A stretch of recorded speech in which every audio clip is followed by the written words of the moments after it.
how to dodge and burn in Photoshop. That's what we're going to do in today's video.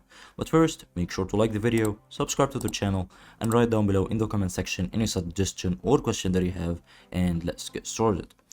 So, dodging and burning in Photoshop is very easy. Actually, what is dodging and burning? Dodging is lightening areas, but burning is darkening these areas. So let's try this.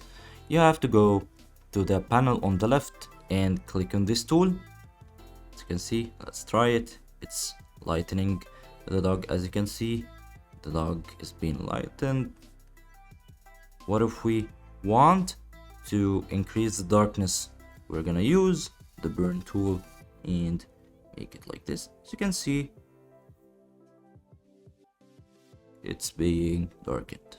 You can also go to this tool by clicking on O as a shortcut.